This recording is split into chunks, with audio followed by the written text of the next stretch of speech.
PGA Tour prepared to play without spectators. It's episode 10 of the Sportscaster Dan Podcast. Welcome to the Sportscaster Dan Podcast with your host, Dan Lovallo.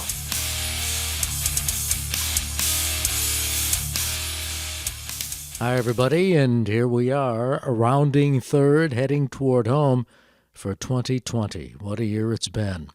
And who knows how long we are going to continue in the sports landscape without spectators.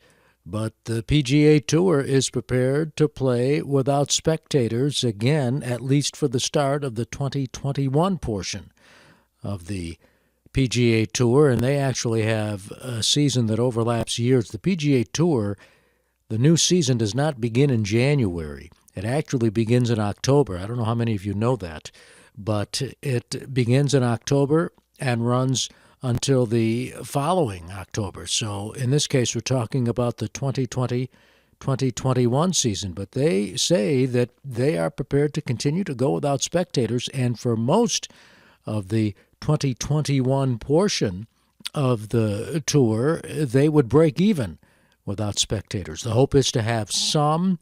They're prepared for some, hoping that maybe the 25% capacity rule will stand as far as PGA Tour events are concerned.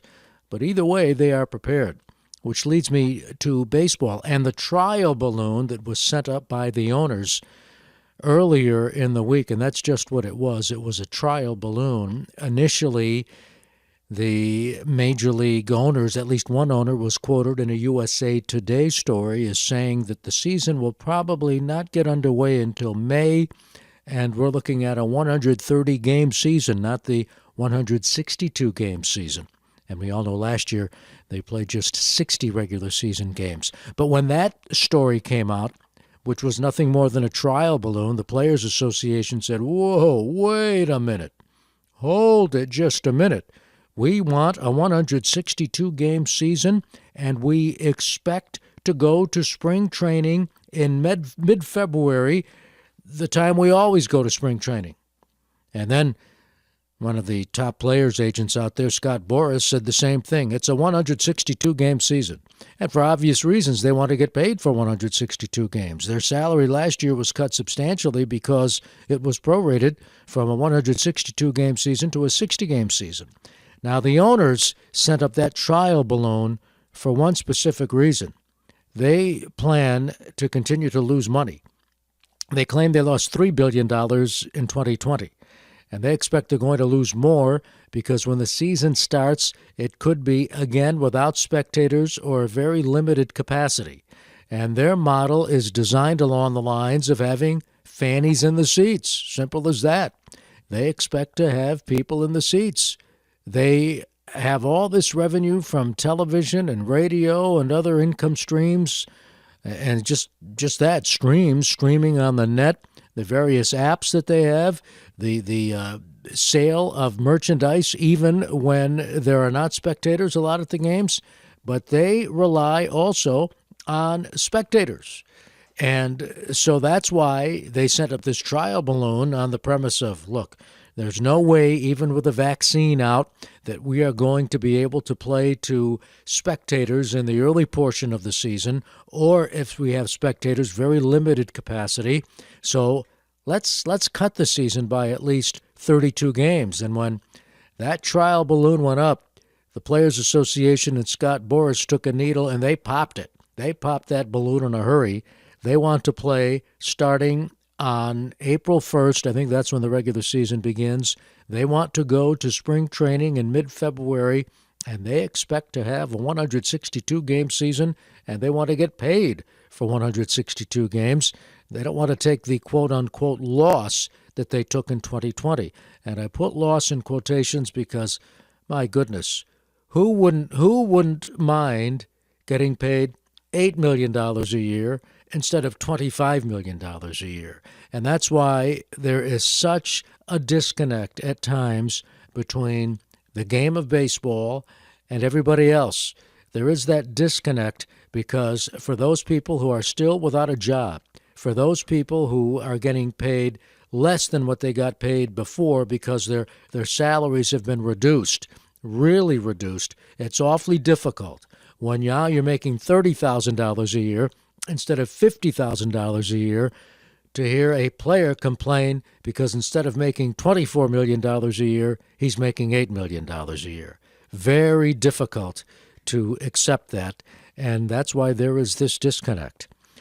Now, speaking of spectators, I sent out in my Sportscaster Dan newsletter on Friday, and you can subscribe to the newsletter by going to sportscasterdan.com, some notes from 1968. Why 68? Well, 2020 has been a tumultuous year. 1968 was a turbulent year. And so I went through the archives of the New York Times, and here are some of the stories that were making news. And the reason I bring this up is because we live in an era when spectators are permitted. We expect now in this day and age to have capacity crowds, or if not capacity crowds, big crowds. Well, listen to this. December 18th, 1968. If you picked up the New York Times, here is what you read on the previous day's sports.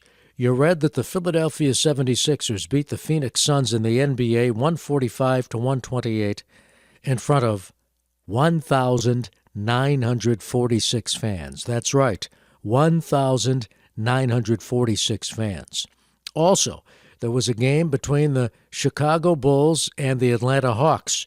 Hawks won 87-83, 1,165 fans in attendance. That's right, 1,165 fans in Atlanta. That Sixers-Phoenix game was in Phoenix, by the way. Now, the Cincinnati Royals, who eventually moved to Kansas City, who then moved to Sacramento. That's right, they were the Cincinnati Royals, moved to Kansas City, became the Kansas City Kings, and then went west to Sacramento and became Sacramento. The Kings still, aren't they? Sacramento Kings? Anyway, all these nicknames. And then you have to wonder which ones are correct, which ones aren't correct. But anyway, they ended up in Sacramento. The Cincinnati Royals played the Los Angeles Lakers. The Royals held Wilt Chamberlain to 2 points, but still lost the game to the Lakers 112-108. Jerry West led the Lakers with 36 points. Oscar Robertson topped Cincinnati with 28. And that game had more than 9,000 fans. Now, this was during the week.